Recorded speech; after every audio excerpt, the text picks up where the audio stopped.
Hello dear students, जय हिंद। मैं हूं विनोद दुबे और आप देख रहे हैं इट्स मैथ्स टाइम। उम्मीद करता हूं आप सब स्वस्थ होंगे, मस्त होंगे और पढ़ाई अच्छी चल रही होगी। तो आज हम लोग सर्कल के एक्सरसाइज 10.5 के क्वेश्चन नंबर 8 से शुरू करेंगे और कोशिश करेंगे कि आज इसे खत्म कर दिया जाए। तो कहा है कि क्वेश्चन नंबर में 8 में if the non parallel side of a trapezium are equal prove that it is cyclic. यानी कि कहा है AD बराबर BC है। क्या है? AD बराबर BC है। ट्रेपेजियम कौन है? ABCD है। हमने कंस्ट्रक्शन क्या किया है? BE parallel to AD। अगर ट्रेपेजियम है ABCD तो क्या होगा? यहां पर AB पैरेलल टू CD होगा। क्यों? क्योंकि एक पेयर साइड जो होती है वो पैरेलल होती है।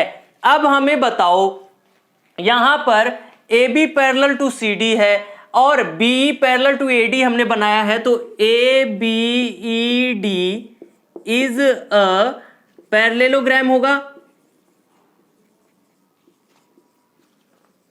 अगर ABED एक पैरेललोग्राम होगा तो एंगल 1 इक्वल टू एंगल 2 होगा। Angle 1 equal to angle 2 because opposite angles of a parallelogram are equal। ठीक, ये आप जानते हैं opposite angles of a parallelogram are equal होता है। तो एंगल 1 इक्वल टू एंगल 2 हो गया। यहां पर देखो angle 2 plus angle 3 equal to 180 degree होगा। क्यों होगा? Linear pair angle. ठीक, अब यहां पर आप देखिए, क्या देखेंगे कि AD बराबर BC है। Here AD equal to BC। ठीक है, लेकिन अभी हमने क्या किया है? AD इक्वल टू BE भी तो बनाया है, क्योंकि AD पैरेलल टू हमारा BC है। ठीक है, यहां पर AD जो है हमारा, यहां पर BE पैरेलल टू AD है, तो BE इक्वल टू AD होगा क्योंकि साइड ऑफ अ पैरेललोग्राम है। तो यहां पर क्या हो गया? Angle 3 is equal to angle 4। क्यों? क्योंकि ये आइसोसेलेस ट्रायंगल बनाएगा BEC अगर आइसोसेलेस ट्रायंगल बनाएगा तो एंगल 3 इक्वल टू एंगल 4 हो जाएगा। तो यहां पर देखो एंगल 2 इक्वल टू एंगल 1 है, तो यहां पर लिख सकते हैं एंगल 1 2 की जगह पर, ये मान लो इक्वेशन नंबर 1 है, एंगल 1 हो गया, प्लस 3 की जगह एंगल 4 लिख देंगे, इक्वल टू 180 डिग्री आ गया। सो क्या लिख सकते हैं? ट्रेपेजियम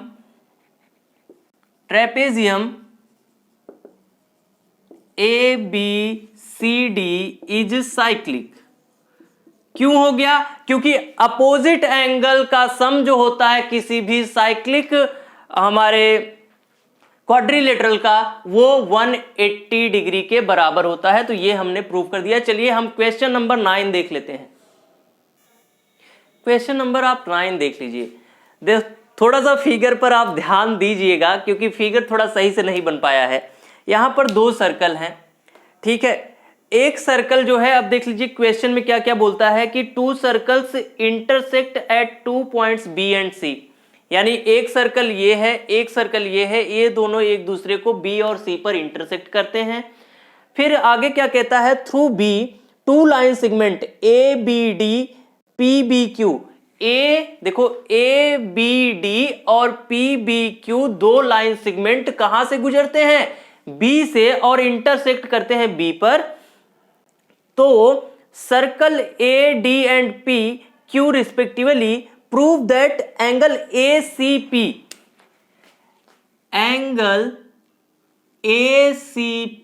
इक्वल टू दिखाना है हमें एंगल QCD के।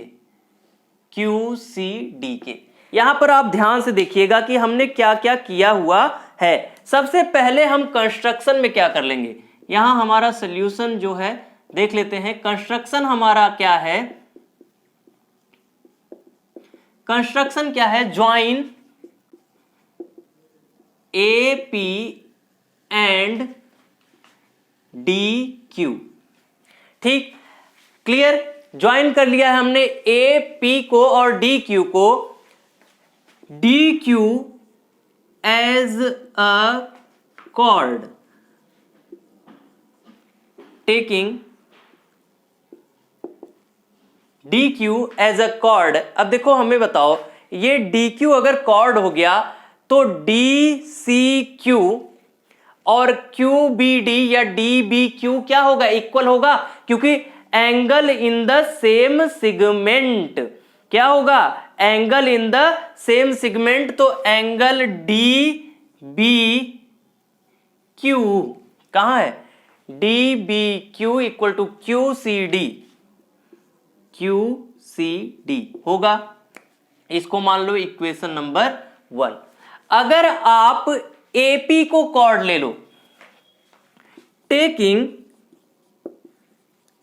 एपी एज अ कॉर्ड, देखो एपी को कॉर्ड लेने पे हमें क्या मिलेगा, एपी अगर हमारा कॉर्ड है तो एक हो जाएगा यहां पर ए बी पी और ए सी पी, क्या हो जाएगा, ए बी पी और ए सी पी बराबर हो जाएगा, चाहे इसे कह सकते हो P B A equal to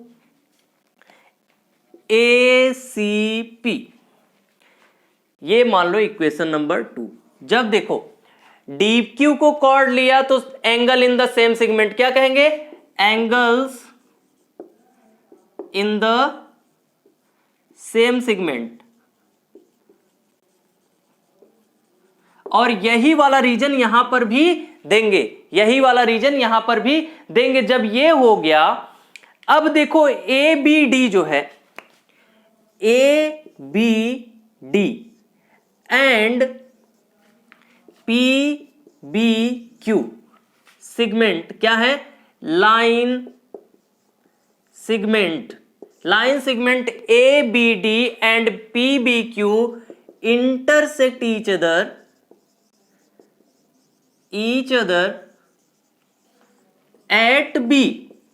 देखो जो हमारा पी बी क्यू है और ए बी डी है, एक दूसरे को कहां कट करता है, इंटरसेक्ट करता है, बी पर। तो क्या होगा हमारा एंगल पी बी ए,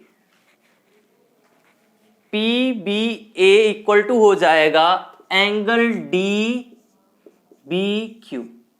होगा कि नहीं, इसको इक्वेशन नंबर 3 मान लो।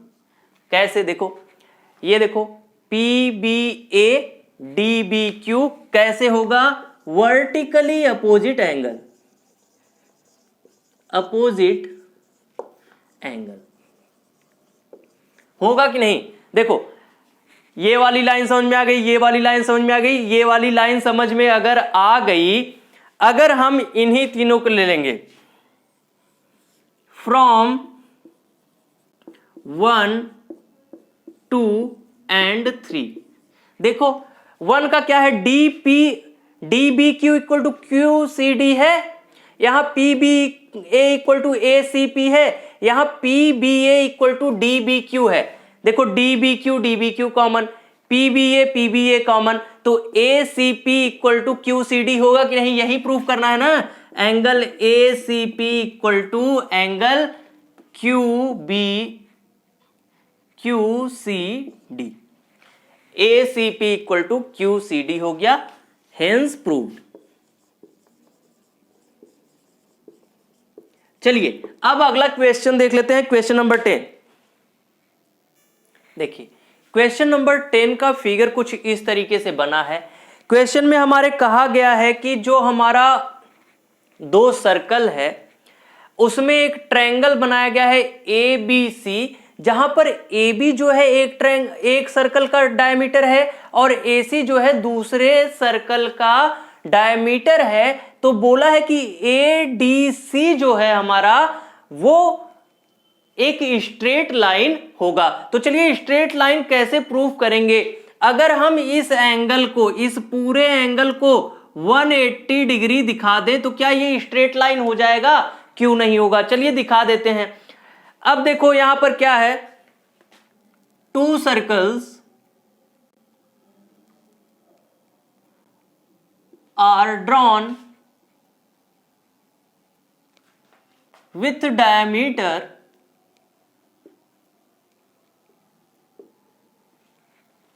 AB and AC।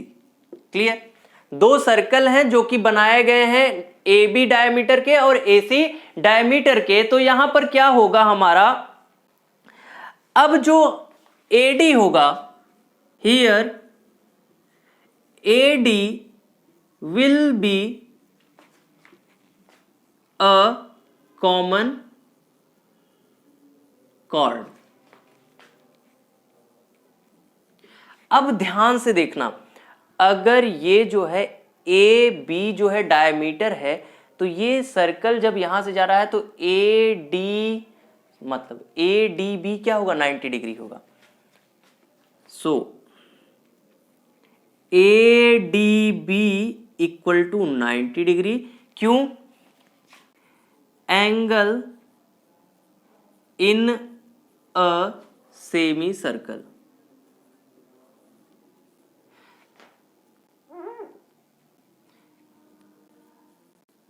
Angle in a semi circle. इसी तरीके से angle A D C equal to हो जाएगा 90 degree. Same reason, angle in a semi circle, क्योंकि ये भी क्या बना रहा है, एक सेमी सर्कल ये बना रहा है, एक सेमी सर्कल ये बना रहा है। ठीक, तो यहां पर अगर हम करें एंगल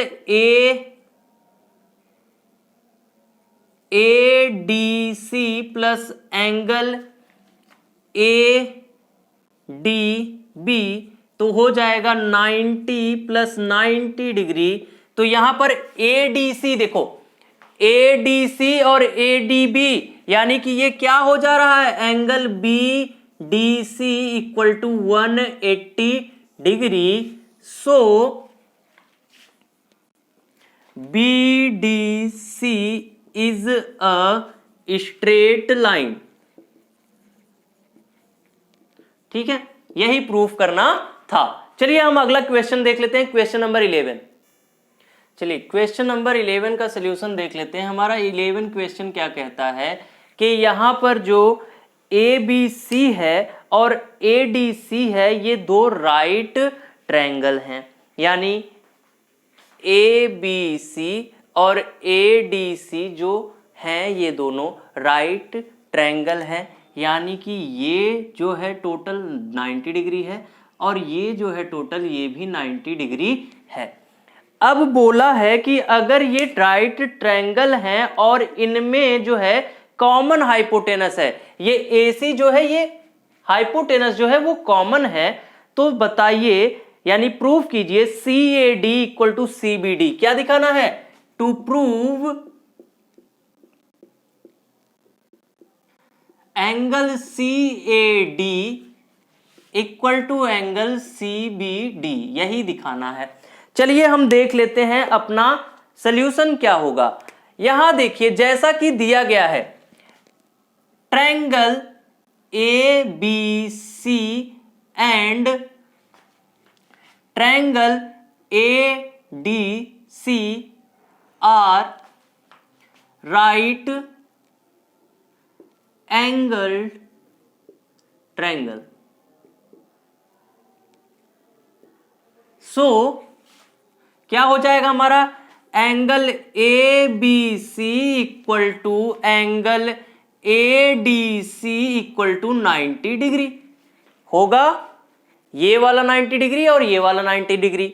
अब अगर हम देखें इन ट्रायंगल ABC, तो क्या होगा, angle 1 plus angle 2 plus angle B जो हो जाएगा वो 90 डिग्री नहीं 180 डिग्री के बराबर हो जाएगा। क्यों? क्योंकि sum of interior angles of a triangle.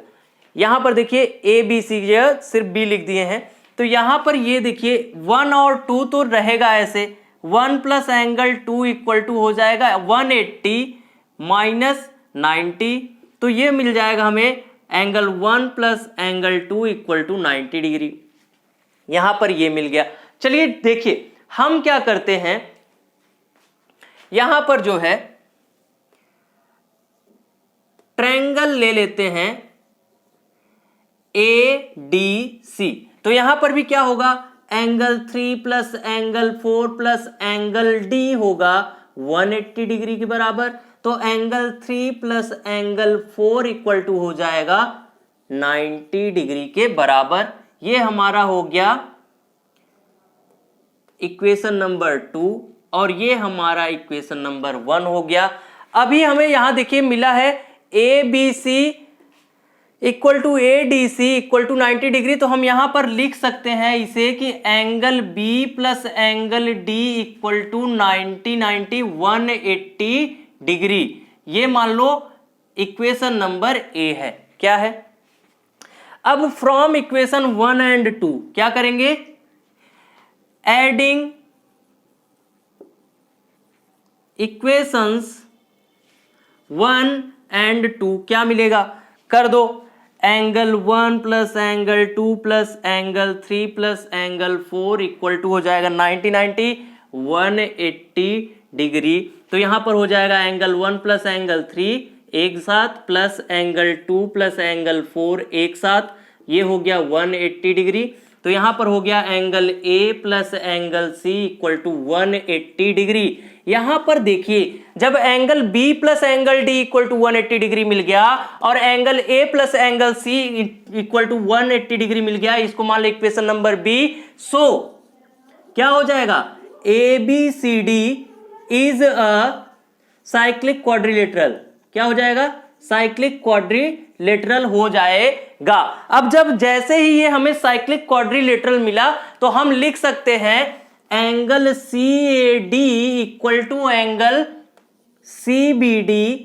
क्यों, क्योंकि angle in the same segment.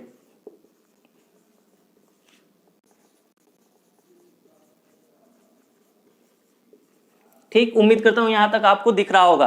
तो चलिए ये हो गया हमारा क्वेश्चन नंबर 11। अब हम क्वेश्चन नंबर 12 यानी कि लास्ट क्वेश्चन सॉल्व कर लेंगे और इस एक्सरसाइज को तथा इस चैप्टर को खत्म कर देंगे पूरी तरीके से। लास्ट क्वेश्चन क्या है हमारा कि prove that a cyclic parallelogram is a rectangle. अब आप जानते हो कि here ABCD is a parallelogram. So angle A equal to हो जाएगा एंगल C। क्यों, अपोजिट एंगल्स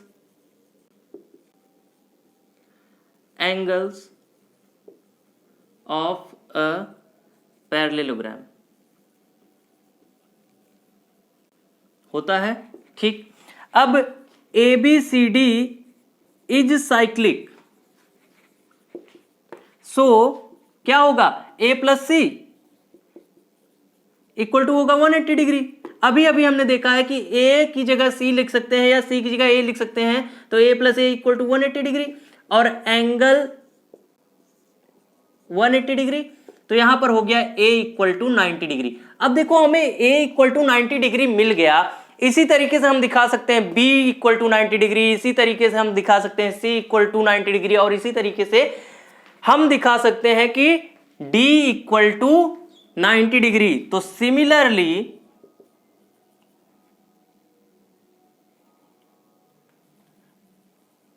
क्या हो जाएगा, angle A equal to angle B equal to angle C equal to angle D equal to 90 degree. Hence ABCD is a rectangle. ठीक, ये हो गया हमारा लास्ट क्वेश्चन प्रूफ। और आज के लिए बस इतना ही। अगली जो हमारी क्लास होगी, जो अगला सेशन होगा, उसमें हम एक नए चैप्टर के साथ मिलेंगे। तब तक के लिए आपको अगर वीडियो समझ में आ गया है तो लाइक और शेयर कर दीजिए, चैनल को सब्सक्राइब कर दीजिए और बने रहिए हमारे साथ सफलता के आखिरी छोर तक। Thank you.